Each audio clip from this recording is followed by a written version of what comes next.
आतंक के 16 घंटे, पूरा दिन पंजाब का पठानकोट आतंकी हमले से थर्राता रहा। रात 3-3:15 बजे के आसपास आतंकियों ने पहली गोलियां चलाईं और उसके बाद जो ऑपरेशन शुरू हुआ वो आज शाम 7 बजे जाकर खत्म हुआ। 5 आतंकवादियों को पठानकोट के एयरबेस में हमला करने की वजह से मार गिराया हमारे सुरक्षा बलों ने। दहशत मचता रहा और सुरक्षा बलों ने आतंक को खत्म करने के लिए जो जद्दोजहद की, वाकई में उसकी तारीफ की जा सकती है। लेकिन कई ऐसी बातें हैं जिसका खुलासा अब हम आपके सामने करने जा रहे हैं। बताया जा रहा है कि जैश ए मोहम्मद का मुखिया यानी कि मौलाना मसूद अजहर, जिसे हिंदुस्तान से आज से 16 साल पहले रिहा किया गया था, उसी ने इस पूरे ऑपरेशन को मास्टरमाइंड किया है। मौलाना मसूद अजहर एक बार फिर हिंदुस्तान में आतंक की फैक्ट्री चलाना चाहता है। एक बार फिर वो अपने आतंक के मंसूबों को पूरा करना चाहता है, ठीक वैसे ही जैसे वो पहले पाकिस्तान अधिकृत कश्मीर से कर रहा था और उसे कश्मीर में गिरफ्तार किया गया था। मौलाना मसूद अजहर, ये वही चेहरा है जिसे 1999 में हाईजैक हुए इंडियन एयरलाइंस के प्लेन को छुड़ाने के लिए अफगानिस्तान के कंधार ले जाकर रिहा किया गया था। वो महीना दिसंबर का ही था। ठीक 16 साल बाद एक बार फिर दिसंबर का ही महीना और पठानकोट में आतंकी हमले का साजिश करता वही मौलाना मसूद अजहर। आतंक का वो खौफनाक चेहरा जो हिंदुस्तान के खिलाफ न केवल साजिश रचता रहा है बल्कि हिंदुस्तान पर कई बड़े अटैक भी कर चुका है। संसद पर हुआ आतंकी हमला हो या फिर जम्मू कश्मीर में दहशतगर्दी का खेल, जैश ए मोहम्मद के आतंकियों ने एक बार फिर हिंदुस्तान के खिलाफ सिर उठाया है। पंजाब के पठानकोट के एयरबेस तक जैश के आतंकियों ने हमला कर हिंदुस्तान को बड़ी चुनौती दी। करीब 15 घंटों से भी ज्यादा वक्त तक पंजाब का पठानकोट गोलियों और ग्रेनेड की आवाज से थर्राता रहा। आतंक ने दुस्साहस दिखाया, हिंदुस्तान के अमन चैन को छीनने की कोशिश की, लेकिन देश के जांबाजों ने न सिर्फ आतंक को मुंहतोड़ जवाब दिया बल्कि उनके लिए मौत का पैगाम लेकर भी आए। जिन आतंकियों ने पठानकोट की धरती को लहूलुहान करने की कोशिश की, उनका नापाक कनेक्शन जुड़ा है पाकिस्तान से। मसूद अजहर का भाई पठानकोट अटैक का मास्टरमाइंड बताया जा रहा है। आतंकियों का एयरबेस तक पहुंचने का मंसूबा क्या था? क्यों उन्होंने एयरबेस को टारगेट कर लिया? साफ है कि वो किसी भी कीमत पर हिंदुस्तान में दहशतगर्दी फैलाना चाहते थे और दहशत का संदेश देना चाहते थे। इस एरिया में उन्होंने देखा है कि आर्मी के बड़े बड़े टारगेट्स हैं, जैसे जम्मू है का एयरफील्ड है, पठानकोट एयरफील्ड है, और आर्मी के कॉन्वॉय जो हैं इसी एरिया से कश्मीर में जाते हैं। तो वो समझते हैं कि ये काफी वल्नरेबल एरिया है, टारगेट बहुत सारे हैं, इसीलिए इस एरिया को वो ज्यादा टारगेट करेंगे। जब से पाकिस्तान बना है, दगाबाजी उसकी फितरत में शामिल रही है। अमन चैन की भाषा मानो से आती ही नहीं। एक बार फिर पठानकोट में हुआ आतंकी हमला और उसका पाकिस्तानी कनेक्शन इस बात की ओर इशारा करता हुआ दिखाई दे रहा है। जो 5 आतंकवादी हैं जो कल यहाँ पर घुसे थे वो यहाँ पर मारे गए हैं और अब आप देख सकते हैं कि जो हमारे यहाँ पे सिक्योरिटी पर्सनल्स हैं उन्होंने भी यहाँ पे चैन की सांस ली है और अब यहाँ पर इस ऑपरेशन को खत्म कर दिया गया है। वीडियो जर्नलिस्ट एजाज अहमद के साथ शाहनवाज खान, न्यूज नेशन, पठानकोट। आप इसे किस्मत की बात कह सकते हैं या हमारे सुरक्षा बलों के जाबाज मंसूबों की बात कह सकते हैं कि आतंकी किसी भी तरीके से टेक्निकल एरिया में नहीं पहुंच पाए, यानी कि उस क्षेत्र में एयरपोर्ट के जहां पर हवाई बेड़े रखे हुए हैं या फिर हेलीकॉप्टर बेड़े रखे हुए हैं, वो सिर्फ वहां तक पहुंच पाए जिसे लंगर एरिया कहा जाता है, जहां पर फौज के लोग खाना खाया करते थे। लेकिन यह सब कुछ संभव कैसे हुआ? क्या ये सोची समझी एक रणनीति के तहत इस पूरे प्रकरण को अंजाम दिया गया था? दरअसल इस पूरे मामले को अगर देखें तो कई ऐसे लूप होल्स यानी कि हमारी खुद की सुरक्षा प्रणाली में भेद दिखाई देते हैं या फिर यूं कहें कि बड़े गड्ढे दिखाई देते हैं, जिनकी वजह से आज इस आतंकी हमले को आतंकी अंजाम देने में कामयाब रहे। हम आपको दिखाना चाहेंगे सिलसिलेवार तरीके से कि कैसे इस आतंकी हमले को रोका जा सकता था वक्त रहते, लेकिन ऐसा नहीं हो सका। हमारी खुफिया तंत्र की कमी रही, हमारी चौकसी की कमी रही और उससे बड़ी बात, हम जरा आतंकियों को पकड़ पाएं उसके लिए हमने तकनीक का बहुत इस्तेमाल नहीं किया। जब देश नए साल के स्वागत की तैयारी कर रहा था, तभी पाकिस्तान से एक बड़ी आतंकी साजिश को अंजाम देने की तैयारी हो रही थी। वो 30 दिसंबर का दिन था जब पाकिस्तान से 4 से 5 आतंकवादियों ने हिंदुस्तान की ओर कूच किया। 31 दिसंबर की रात तक इन आतंकियों के नापाक कदम हिंदुस्तान की जमीन पर पड़ चुके थे। आतंकियों की हिमाकत देखिए कि हमले को अंजाम देने से 24 घंटे पहले गुरदासपुर से एसपी सलविंदर सिंह को साथियों समेत अगवा कर लिया गया। पूरा देश अपहरण की इस घटना से सन्न था। पंजाब को अलर्ट पर डाल दिया गया। बावजूद इसके आतंकी ठीक एक दिन बाद आतंकी हमला करने में कामयाब हो गए। अब खबर आ रही है कि एसपी सलविंदर सिंह के अपहरण का कनेक्शन पठानकोट में हुए आतंकी हमले से है। सूत्रों के मुताबिक 4 से 5 आतंकी पाकिस्तान के बहवलपुर से 30 दिसंबर को निकले थे। ये आतंकी 31 दिसंबर की रात भारत की सरहद में दाखिल हुए। सबसे पहले आतंकियों ने एसपी रैंक के अफसर की गाड़ी को कब्जे में लिया। मामला जैसे ही सामने आया, पूरे इलाके में रेड अलर्ट घोषित कर दिया गया। गुरदासपुर और जम्मू में तलाशी अभियान शुरू किया गया। इसी दौरान गाड़ी तो बरामद हो गई, लेकिन गाड़ी में एक सरकटा शव भी मिला। जानकार मानते हैं कि इस घटना को जितनी गंभीरता से लिया जाना चाहिए था, वैसा नहीं हुआ। जो इंटेलिजेंस एजेंसी थी, इनको बिल्कुल रेड अलर्ट करना चाहिए था। पूरा दिन मिला, यानी कहने का मतलब शुक्रवार का पूरा दिन था और शुक्रवार शनिवार की रात को हमला हुआ। तो कहीं न कहीं थोड़ी बहुत चूक हुई है। इतना ही नहीं, आतंकी एसपी सलविंदर सिंह का फोन भी छीन कर ले गए। कहा जा रहा है कि हमले से ठीक पहले इस मोबाइल से पाकिस्तान बात की गई। खुफिया एजेंसियों ने भी इस हमले को लेकर पाकिस्तान की गई 4 फोन कॉल को रिकॉर्ड किया। यानी खुफिया एजेंसियों के पास हमले को लेकर इतनी पुख्ता जानकारी थी। ये भी पता चला है कि आतंकियों ने अपने ऑपरेशन को पाकिस्तान के बहवलपुर से लॉन्च किया। आतंकियों ने इस हमले से पहले सैटेलाइट फोन के जरिए बहवलपुर में ही बात की थी। इस बातचीत में आतंकियों ने कहा था कि वो अपने मिशन को अंजाम देने वाले हैं। क्या इस तरह के इनपुट्स थे? कल जिस तरह की हमारी तैयारी थी, एनएसजी भी गई और एनआईए भी वहाँ जांच करेगी, तो आपको लगता है कि इस तरह के इनपुट थे? हाँ, इंटेलिजेंस एजेंसी हैं, राव वगैरह के माध्यम से ये सब कुछ जानकारियां थोड़ी बहुत मिली थी और इसीलिए जितनी अधिकतम सावधानी बरती जा सकती थी वो सावधानी बरती थी हम लोगों ने। साफ है कि आतंकी लगातार एक बड़े हमले का इशारा कर रहे थे। हो सकता है कि इशारा जानबूझकर किया जा रहा हो ताकि संदेश दिया जा सके। बावजूद इसके हमला नहीं रोका जा सका। सूत्र बताते हैं कि गृह मंत्रालय इस हमले को सुरक्षा व्यवस्था में एक बड़ी चूक मान रहे हैं।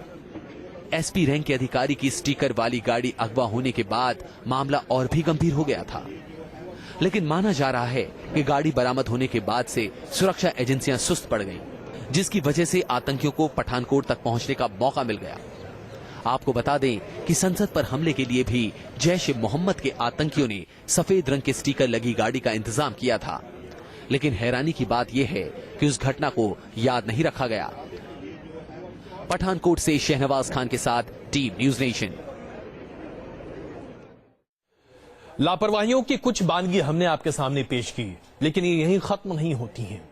पाकिस्तान से 3 दिन पहले हिंदुस्तान की सीमा में घुसे ये आतंकी दरअसल रात 12:30 से 1:40 के बीच 4 बार उन्होंने पाकिस्तान फोन किया और जिस मोबाइल फोन का वो इस्तेमाल कर रहे थे, गुरदासपुर के अगवा किए गए एसपी का वो मोबाइल फोन था। अब जरा आप सोचिए, 4 बार इन आतंकियों ने अपने घर पर फोन किया, बातचीत की, मां से बात कर रहे थे, अपने पिता से बात कर रहे थे। इन तमाम बातचीत का ब्यौरा हमारी सुरक्षा एजेंसियों के पास है। इसके बावजूद इन आतंकियों को हम नहीं पकड़ पाए वक्त रहते। अगर उन्हें वक्त रहते पकड़ लिया गया होता तो रात 3:35 से गोलियां तड़तड़ाती नहीं, ये आतंकी पकड़े गए होते। पठानकोट में हुए टेरर अटैक के पीछे एक बार फिर पाकिस्तानी आकाओं का दिमाग सामने आया है। जिस वक्त हिंदुस्तान में पाकिस्तान के 5 आतंकी दहशतगर्दी का खेल खेल रहे थे, उससे पहले वो पाकिस्तान में बैठे अपने आकाओं से पूरा निर्देश ले चुके थे। पठानकोट एयरबेस में अटैक करने से पहले आतंकियों ने पाकिस्तान में बैठे अपने आकाओं से बात की थी। खुफिया एजेंसियों ने इन आतंकियों के फोन को इंटरसेप्ट कर लिया है। आतंकियों ने 12:30 बजे से लेकर रात 1:45 तक 4 बार पाकिस्तान में फोन किया। खुफिया एजेंसियों के मुताबिक सभी आतंकी पंजाबी भाषा में बात कर रहे थे। एक आतंकी ने पाकिस्तान में बैठी अपनी मां को फोन लगाया। आतंकी ने अपनी मां से कहा वो फिदायीन हमले पर जा रहा है। दूसरी तरफ उसकी मां ने कहा बेटा खाना जरूर खा लेना।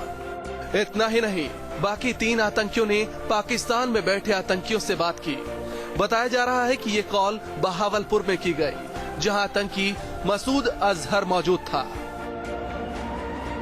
आतंकियों ने हमले से पहले पूरा प्लान अपने आकाओं से समझा और पूरी रणनीति भी साझा की। उसके बाद आतंकियों ने इस मिशन को अंजाम देने के लिए आगे कदम बढ़ाए। सुरक्षा एजेंसियों के पास अब पुख्ता सबूत हैं कि आतंकी पाकिस्तान से ही आए थे। सुरक्षा एजेंसियों के मुताबिक पाकिस्तान में मौजूद 3 लोगों के नाम भी जारी किए गए हैं। मौलाना अशफाक, हाफिज अब्दुल और कासिम जान ने इन आतंकियों को ट्रेनिंग दी थी। साथ ही इन्हीं तीनों ने आतंकियों की फंडिंग भी की थी। ये तीनों लोग पाकिस्तान में अल रहमान नाम का ट्रस्ट चलाते हैं। जाहिर है फोन कॉल्स की बातचीत पाकिस्तान को बेनकाब करने के लिए एक पुख्ता सबूत जरूर है, लेकिन ये अलग बात है कि पाकिस्तान दहशतगर्दों को पनाह देने की बात से हमेशा मुकरता रहता है। गुरदासपुर के एसपी के अपहरण और उसको छोड़ने के बाद से ही ये तय हो गया था कि आतंकियों का एक ग्रुप इस इलाके में पहुंच गया है। देर रात में जांच एजेंसियों को इन लोगों के फोन कॉल भी इंटरसेप्ट हुए, जिसमें ये आतंकी पाकिस्तान में अपने आकाओं से बातचीत कर रहे थे और एक बातचीत में एक आतंकी की उसके मां के साथ बातचीत है। 16 घंटे के करीब चली इस मुठभेड़ के बाद ये आतंकी मारे गए। हालांकि इस पूरे मामले में खुफिया एजेंसियों के इनपुट पहले से ही होने की वजह से अटैक से निपटने की तैयारियां एयरफोर्स ने पूरी कर ली थी। जैसे ही आतंकी घुसे, एरियल सर्विलांस के जरिए उनकी पोजीशन का पता चल गया, जिससे आतंकियों के मंसूबे कामयाब नहीं हो सके। आतंकियों को आगे नहीं बढ़ने दिया गया। आतंकी टेक्निकल एरिया तक नहीं पहुंच सके और एयरफोर्स के बेस को नुकसान पहुंचाने का उनका इरादा कामयाब नहीं हो सका। Dhirendra Pundir, news nation. अभी तक जांच में जो बातें सामने आई हैं, उससे 2-3 बातें स्पष्ट हो रही हैं। पहली बात यह कि जैश ए मोहम्मद के आतंकी थे 5, जिन्हें मार गिराया गया। दूसरी बात यह कि आतंकी 3 दिन पहले पाकिस्तान से हिंदुस्तान की सीमा में घुसे थे। उसके साथ साथ इन्हें लॉजिस्टिक सपोर्ट हिंदुस्तान में मिला था। अब इसकी भी जांच की जा रही है। और उससे बड़ी बात, उन्हें वक्त दर वक्त बताया जा रहा था कि उन्हें कैसे और क्या कब करना है। कुल मिलाकर देखा जाए तो इस पूरे ऑपरेशन को सीमा पार से अंजाम दिया जा रहा था। तो क्या इस पूरे आतंकी हमले के पीछे आईएसआई का हाथ है? क्योंकि जैश ए मोहम्मद आईएसआई के फ्रंट एजेंसी के तौर पर कई बार काम कर चुका है। ऐसे में जैश ए मोहम्मद की इस पूरे ऑपरेशन के पीछे क्या पाकिस्तान की सेना का हाथ है, आईएसआई का हाथ है? आखिरकार वो कौन से स्टेट एक्टर्स हैं पाकिस्तान के जो नहीं चाहते कि हिंदुस्तान और पाकिस्तान के बीच किसी भी तरह की कोई बातचीत हो? पठानकोट पर हमले की साजिश करीब 2 महीने पहले पाकिस्तान में रची गई। सूत्रों के मुताबिक लश्कर के आतंकियों के बार बार पकड़े जाने से आईएसआई परेशान थी, लिहाजा इस बार आतंक की जिम्मेदारी सौंपी गई जैश ए मोहम्मद को। जैश ए मोहम्मद ने इस हमले के लिए अपने 5 सबसे खूंखार आतंकियों को चुना। बताया जा रहा है कि इसमें सुसाइड बॉम्बर्स भी शामिल थे। सूत्रों के मुताबिक पठानकोट हमले के लिए आतंकी नरोड जैमल सिंह इलाके से दाखिल हुए। ये वही इलाका है जहां से गुरदासपुर हमले के लिए आतंकी भारत में घुसे थे। पठानकोट एयरबेस पर हमला करने तक पाकिस्तान के ये आतंकी सीमा पार बैठे हमले के मास्टरमाइंड मसूद अजहर के छोटे भाई रऊफ के संपर्क में थे। रऊफ ने इस हमले को अंजाम तक पहुंचाने की जिम्मेदारी आतंकी मौलाना अशफाक, हाफिज अब्दुल गफूर और कासिम जान को सौंप रखी थी, जिन्होंने पाकिस्तानी नंबर से फोन करके आतंकियों के लिए टैक्सी का इंतजाम किया। बताया जा रहा है कि आतंकियों ने सबसे पहले एक टोयोटा इनोवा गाड़ी का इस्तेमाल किया। भारतीय सुरक्षा एजेंसियों ने इस ड्राइवर को हिरासत में ले लिया है। जांच एजेंसियां अब ये पता लगाने की कोशिश कर रही हैं कि क्या ये ड्राइवर पाकिस्तानियों के लिए नियमित रूप से सेवा मुहैया कराता था। इतना ही नहीं, ये भी जानकारी मिल रही है कि आतंकियों ने इस गाड़ी का इस्तेमाल पंक्चर होने के बावजूद किया, जिसकी वजह से गाड़ी का रिम खराब हो गया और आतंकियों को उसे छोड़ना पड़ा। इसके बाद आतंकियों ने एक महिंद्रा एसयूवी छीनी, ये वही गाड़ी थी जिसमें गुरदासपुर से एसपी अपने ज्वेलर दोस्त और रसोइये के साथ थे। कहा जा रहा है कि करीब 15 किलोमीटर दूर जाकर आतंकियों ने एसपी और रसोइये को जबरन गाड़ी से उतार दिया, लेकिन ज्वेलर दोस्त को बंधक बना लिया। आतंकियों ने एसपी को छोड़ते वक्त उनका मोबाइल छीन लिया ताकि पुलिस को खबर मिलने से पहले वो काफी दूर तक निकल जाएं। इसके बाद आतंकियों ने फोन से उसी पाकिस्तानी नंबर पर फोन किया जिससे आतंकियों के लिए टैक्सी बुक की गई थी। सुरक्षा एजेंसियों को पता लगा है कि ये 2 नंबर आतंकी हमला होने तक लगातार संपर्क में थे। इसी नंबर पर पाकिस्तान से आतंकियों को निर्देश दिए जा रहे थे। दिल्ली से धीरेन्द्र पुंडीर के साथ टीम न्यूज नेशन। आज से 8 दिन पहले प्रधानमंत्री नरेंद्र मोदी 25 दिसंबर को लाहौर पहुंचे थे ताकि वो पाकिस्तान के प्रधानमंत्री नवाज शरीफ के साथ गले मिलकर हिंदुस्तान और पाकिस्तान की दोस्ती की मिसाल को आगे बढ़ाएं और किसी तरह से दोनों देशों के बीच बातचीत के जरियों को आगे बढ़ाएं और आतंकी हमले और आतंकी माहौल से छुटकारा पाएं। लेकिन महज 8 दिन बाद हिंदुस्तान में यह आतंकी हमला प्रदर्शित करता है कि पाकिस्तान का एक बहुत बड़ा तबका नहीं चाहता कि हिंदुस्तान और पाकिस्तान के बीच दोस्ताना माहौल बने। आखिरकार इन आतंकी हमलों की जिम्मेदारी किसके ऊपर होनी चाहिए? क्या यह पाकिस्तान की नैतिक जिम्मेदारी नहीं बनती कि अगर हिंदुस्तान आगे बढ़कर पाकिस्तान से हाथ मिला रहा है तो पाकिस्तान कम से कम हिंदुस्तान को आश्वस्त करे कि कोई भी आतंकी हमला हिंदुस्तान पर नहीं होगा? और अगर पाकिस्तान यह आश्वासन हिंदुस्तान को नहीं दे सकता तो आज न्यूज नेशन ये पूछना चाहता है पाकिस्तान से और उन तमाम लोगों से आज हिंदुस्तान में जो पाकिस्तान के साथ दोस्ती की बात करते हैं कि अगर पाकिस्तान उन तत्वों पर अपना आधिपत्य नहीं जमा सकता जो हिंदुस्तान में आतंक को फैलाते हैं तो पाकिस्तान से दोस्ती करने का औचित्य क्या रह जाता है? वक्त रात 3:05। जिस वक्त पूरा हिंदुस्तान चैन की नींद ले रहा था, पंजाब का पठानकोट कोहरे की चादर में लिपटा हुआ था। ठीक उसी वक्त पंजाब का ये शहर गोलियों की तड़तड़ाहट से थर्रा गया। किसी को समझ नहीं आ रहा था कि हुआ क्या है। गोलियों की गूंज ग्रेनेड के धमाकों में बदलने लगी। सुरक्षा एजेंसियों को यह समझने में जरा भी देर नहीं लगी कि एक आतंकी हमला है।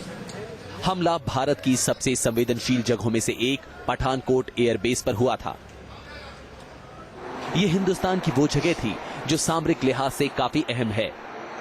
गोलियों की आवाज लगातार बढ़ रही थी जिससे साफ हो गया कि आतंकियों की तादाद 2 से ज्यादा है। यहीं पर यह भी पता लगा कि आतंकियों ने सेना की वर्दी पहनी हुई है। पठानकोट के एयरफोर्स स्टेशन पर हमले की खबर आई है और बताया जा रहा है कि 6 से 7 आतंकी जो हैं वो एयरफोर्स स्टेशन में घुस गए हैं, जिसके बाद रेड अलर्ट जो है वो पंजाब, हिमाचल और खासी जम्मू कश्मीर में कर दिया गया है। वक्त रात 3:15। आतंकियों से निपटने के लिए भारतीय सुरक्षा बलों ने भी मोर्चा संभाल लिया।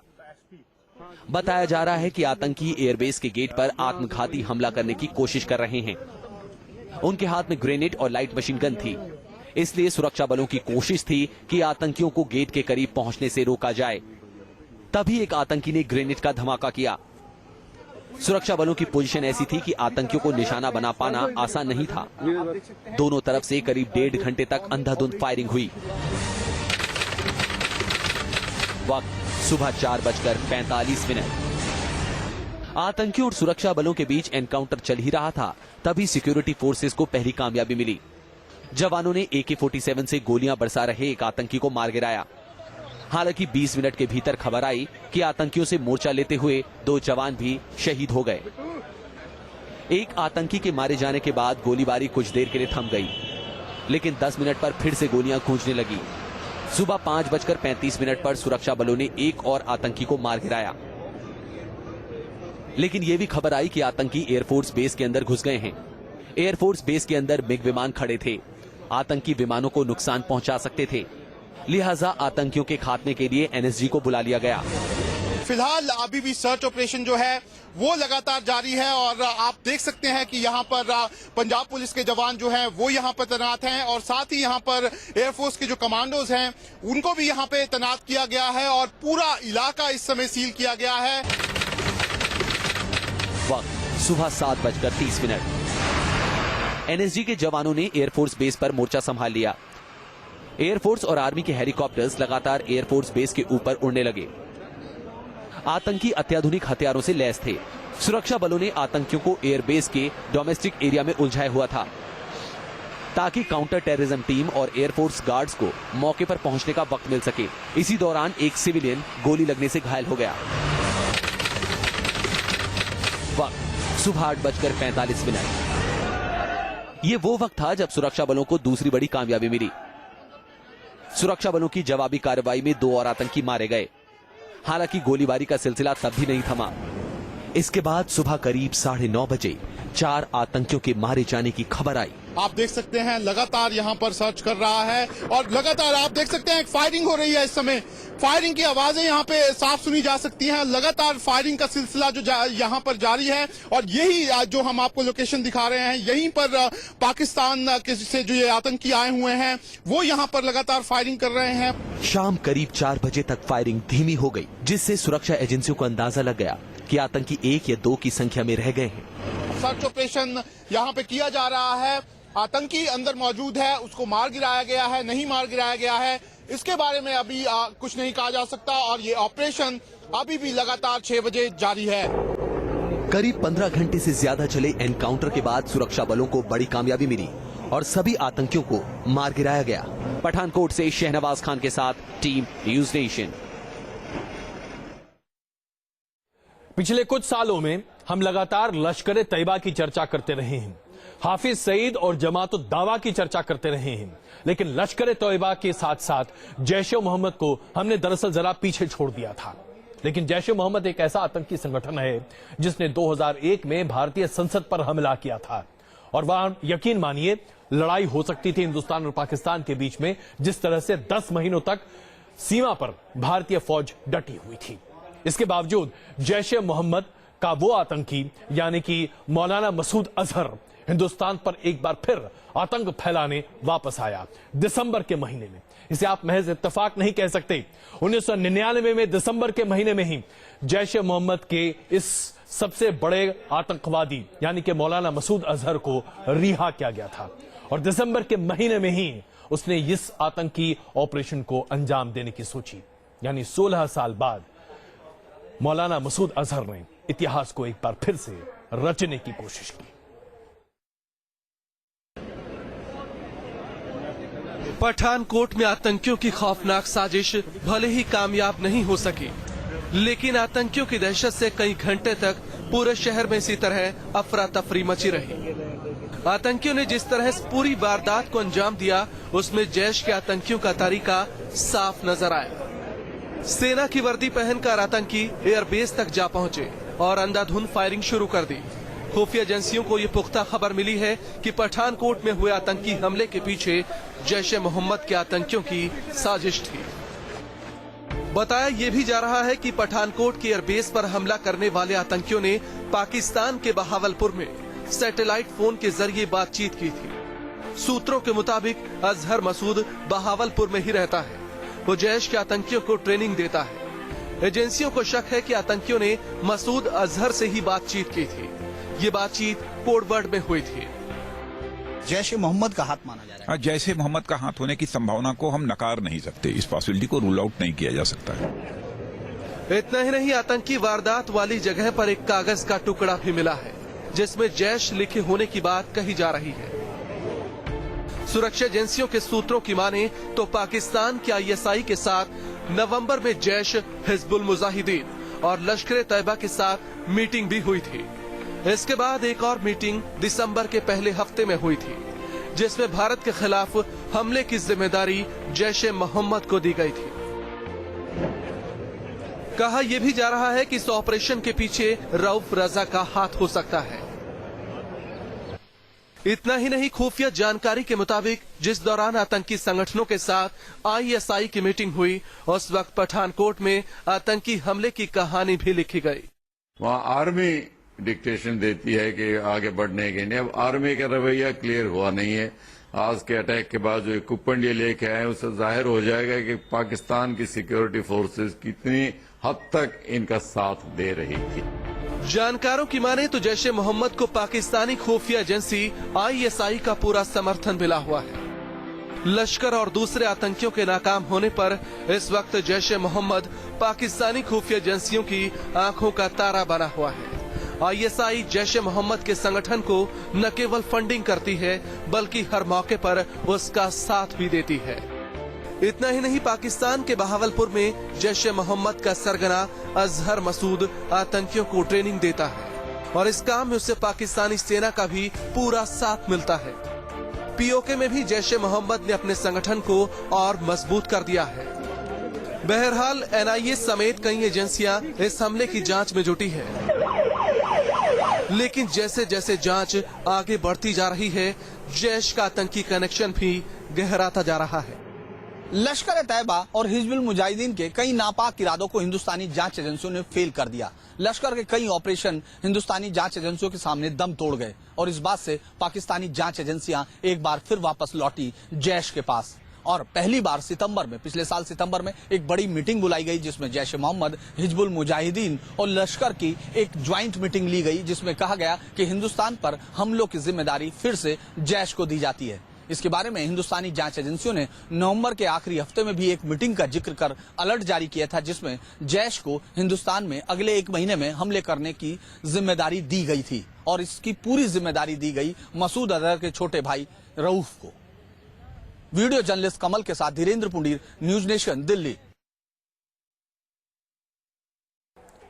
हम रुक रहे हैं बस कुछ ही क्षणों के लिए, तुरंत वापस आ रहे हैं और आपको बताएंगे जैश ए मोहम्मद की ये करतूत आज हमारे लिए कितनी भारी पड़ी है। पठानकोट एयरबेस पाकिस्तान की सरहद से महज 40 किलोमीटर की दूरी पर है।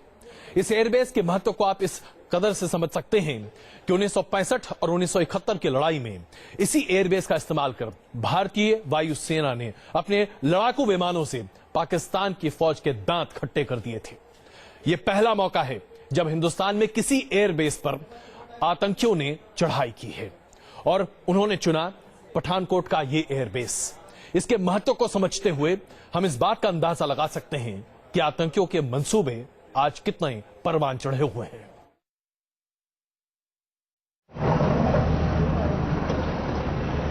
दिल्ली से करीब 500 किलोमीटर दूर एक ऐसा शहर जिसमें बसी है हिंदुस्तान की जान। पाकिस्तान की सरहद से 20 किलोमीटर दूर बसा ये शहर भारत को जम्मू कश्मीर से जोड़ता है। एक तरफ पाकिस्तान है तो दूसरी तरफ कश्मीर और हिमाचल। रणनीतिक लिहाज से ये शहर भारत के लिए बेहद अहम है और शायद इसीलिए आतंक का निशाना बना पठानकोट। पठानकोट में जिस एयरबेस को आतंकियों ने निशाना बनाया, उसके पीछे आतंकियों का बड़ा मकसद है। पठानकोट एयरबेस के अलावा भारतीय सेना का भी बेस है। पठानकोट बेस एयरफोर्स की वेस्टर्न कमांड के तहत आता है। इस एयरबेस का देश की सिक्योरिटी बनाए रखने में बहुत बड़ा रोल है। इस बेस में एयरफोर्स के 18 विंग हैं और एयरफोर्स अधिकारियों का परिवार भी इसी बेस के अंदर रहता है। इतना ही नहीं, इस एयरबेस के भीतर MiG-21 लड़ाकू विमान और Mi-25 हेलीकॉप्टर हमेशा मौजूद रहते हैं। 1965 और 1971 की जंग में पाकिस्तान पर फतेह करने में इस एयरबेस का बड़ा योगदान रहा है। इसी एयरबेस से पाकिस्तान की सेना को टारगेट करने के लिए भारतीय लड़ाकू विमानों ने उड़ान भरी थी। जिस पठानकोट पर आतंकियों ने हमला बोला है, उसको लेकर हिंदुस्तान और पाकिस्तान के बीच लंबा विवाद रहा है। पठानकोट में जो हुआ उसकी तफ्तीश चल रही है, जांच चल रही है। इसमें कोई शक नहीं है कि हमारी फौज ने बेहतरीन काम किया है, लेकिन सवाल ये उठता है कि लापरवाही और चूक क्यों। लगातार देखते रहिए न्यूज नेशन।